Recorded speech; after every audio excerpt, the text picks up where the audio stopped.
ini tugas 7 guys. Tugas 7, mindset tepat, omset melesat. Jadi mindset ya. Sebagai seorang pebisnis yang hebat, Anda wajib memiliki sebuah mindset yang biasanya jarang dimiliki oleh kebanyakan orang. Agar Anda bisa menjadi pribadi yang sukses dan berhasil dalam segala aspek kehidupan, seperti target utama di awal yang harus kita capai. 1. Target finansial, 2. Target emosional, target intelektual, dan target spiritual. Maka untuk mencapai goals tersebut ada 2 pondasi utama yang perlu kita benahi. Yang satu, positive mind atau pikiran positif. Mindset Anda akan mempengaruhi tindakan Anda dan pada akhirnya akan berdampak pada hasil yang Anda dapatkan. Mindset, action, result. Cara paling sederhana supaya Anda selalu punya mindset yang positif adalah dengan teknik reframing, yaitu selalu membingkai segala sesuatu dengan pikiran atau prasangka positif. Contoh, yang kita pikirkan, saya gaptek. Reframingnya, saya hanya perlu lebih sabar dan tekun dalam mempelajari sesuatu.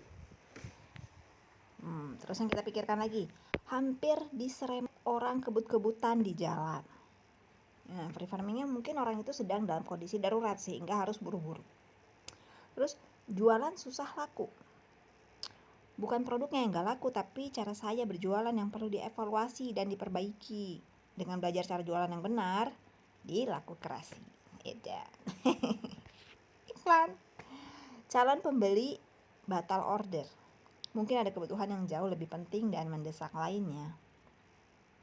Jualan susah laku, nggak ada yang ini sih, nggak ada yang peduli. Rasanya tuh kayak gitu.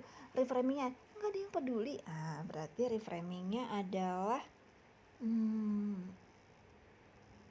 mungkin ide saya kurang fit sama kemampuan mereka, gitu. Terus harus mengfitkan gitu. Berarti saya harus mencari orang lain yang lebih fit gitu. Atau mereka yang kurang fit itu yang belajar lebih sabar. Lebih sabar dan tekun untuk mempelajari supaya fit dengan ide-ide saya, guys. Tetot gitu. Pusing enggak lu? 2. Healthy life, hidup sehat. Selain mindset, kesehatan juga akan sangat berdampak ke segala aspek kehidupan kita. Ketika tubuh kita sehat, maka produktivitas meningkat dalam pekerjaan, bisnis, maupun aspek kehidupan yang lain. Ketika produktivitas meningkat sehingga berdampak pada peningkatan penghasilan, maka kita berbagi manfaat lebih banyak atau luas. Ibadah maksimal. Dengan ibadah yang lebih maksimal, semoga menjadi wasilah kita mendapatkan ridhonya. Ketika ridhonya sudah kita dapatkan, maka insya Allah segala urusan dunia bahkan akhirat akan dipermudah semuanya. Yang perlu kita lakukan untuk dapat memiliki tubuh yang sehat, rutinkan olahraga, jaga pola makan, jaga selalu pola hidup sehat. Ayo kalau begitu kita ikuti jadwal pola hidup sehat yang diadakan oleh Booster Studio, guys. Nggak ada deh. Belum dibikin pola hidup sehat apa. Mindset.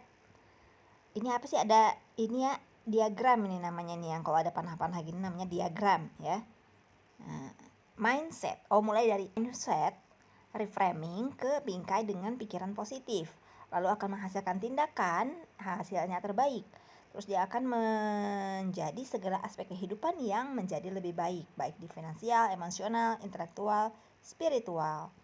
Kalau sehat itu sehat bisa dicapai dengan rutin olahraga, jaga pola makan, dan pola hidup sehat. Ini mah ringkasan ya.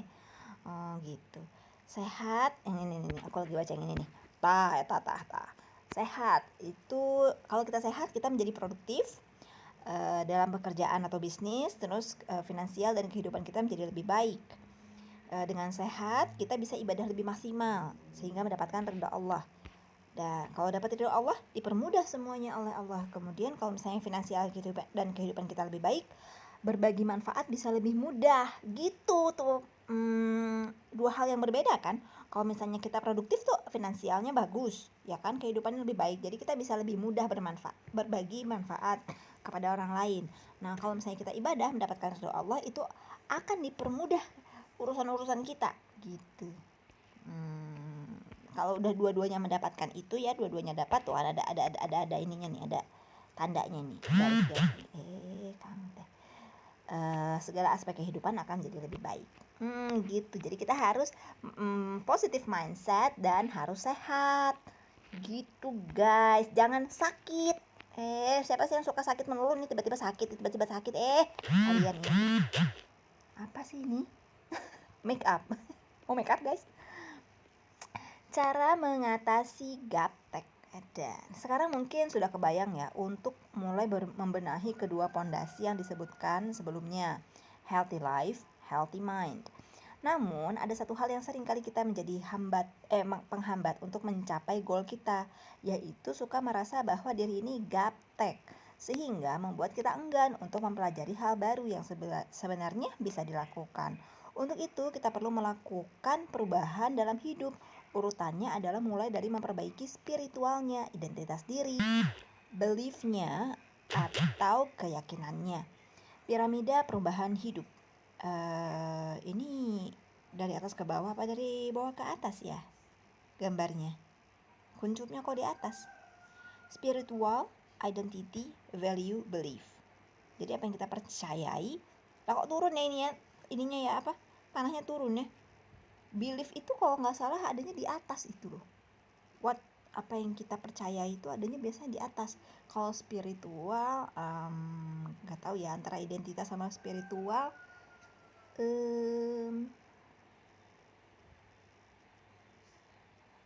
ini kedua-duanya mungkin spiritual apa ya, bukan sekedar ibadahnya doang sih ya, nggak tahu lah itulah. Tapi kayaknya kebalik nih menurut saya sih. Menyebut diri gaptek adalah sebuah identitas. Jika salah memberi identitas atau melabeli diri, maka urutan ke bawahnya akan mengikuti, yang akhirnya akan menjadi nyata. Gitu. Tips mengatasi gaptek. Ini aku bikin konten apa kayak ini, tips mengatasi gaptek. Dan siapa sih yang gaptek? Nggak ada sekarang, mau udah pada digital semua, nggak ada yang gaptek. Gimana sih kalian? Tips mengatasi gaptek. 1. Tenang ketika bingung. Tenang, jangan panik. Jangan panik kalian ya. Tenang aja. 2.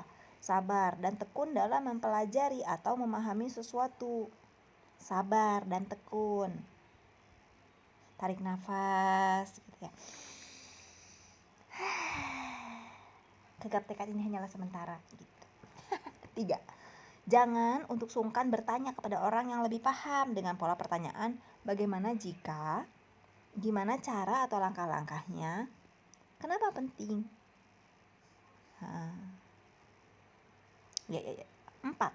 Meminta kemudahan dan pemahaman dalam setiap mempelajari sesuatu.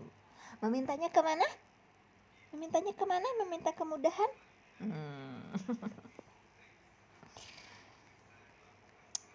Kepada Allah ya. Minta, Allah mudahkanlah saya ini memahami pelajaran matematika. Gitu kan. Oke. Lanjut, ini ada PR guys. Udah 8 menitnya, tinggal sampai 10 menit ya. PR yang perlu Anda praktekkan. Ini udah tugas ke-7 nih guys ya. Tugas ke-7. Oke, PR yang perlu Anda praktekkan. 1. Challenge untuk selalu berkata dan berpikiran positif minimal selama 40 hari ke depan. Dilakukan dengan cara selalu mengingatkan satu sama lain jika di grup Anda ada yang berkata atau berpikiran negatif. Tidak perlu report. Gitu. Ya, jadi kalau misalkan kita berpikiran negatif apa ya? Kayaknya nggak ada yang daftar nih gitu. Kita bikin aja lah iklannya, nggak ada yang daftar. Itu pikiran negatif gitu ya. Jangan. Bukan begitu lah, kita harus saling membangkitkan gitu kan, karena ada yang namanya tuh apa yang itu yang law of attraction ini macam ya kan. Jadi apa yang kita pikirkan itu kan jadi apa, sinyal something like signal handphone ini, karena kan dia akan menembus cakrawala gitu kan, menembus cakrawala awang-awang dan lain-lain macam, kemudian akan Dia akan, pikiran kita tuh akan bersambut dengan orang yang berpikirannya sama. Ini ketika di handphone kelihatan ini nih penting gitu kan, jadi bikin aja iklannya terus, ini pasti ada yang daftar ini gitu guys ya. Ada nggak yang daftar? Masya Allah, nggak tahu. 2. Tulis semua hal-hal negatif yang terlintas di benak Anda, lalu tuliskan lawannya seperti yang sudah dicontohkan seperti di atas, yang teknik reframing. Contoh, saya gaptek, saya hanya perlu lebih bersabar. Hampir serempet orang kebut-kebutan, mungkin dia sedang buru-buru. Calon pembeli batal order, mungkin ada kebutuhan yang jauh lebih penting. Nah, ini tulis yang dipikirkan. Kayaknya nggak akan ada yang daftar nih. Reframing. Mungkin kita ya nggak akan ada yang daftar atau gimana ya, kan mirip sama jualan susah laku ya, bukan produknya yang nggak laku tapi cara jualannya perlu dievaluasi, diperbaiki. Saya tahu, nggak akan ada yang daftar, mungkin nggak daftarnya bulan ini, bulan depan mungkin bisa dia bisa daftar, jadi saya akan membuat iklannya setiap bulan gitu guys. Anda mengerti? Setiap bulan ada satu produk baru dari Bustan Studio guys. Jadi di bulan Agustus ya, di bulan Agustus ini mungkin kelas AutoCAD ya, dimulai dari AutoCAD, karena SketchUp terus mah bosen atau SketchUp bosen, jadi AutoCAD ya. Agustus. September kita masuk ke Blender guys ya. Kita skip dulu, kita ini dulu sama Blender karena ini lagi ada yang unik ya. Blender itu baru, maksudnya bukan baru, di Bustan Studio baru karena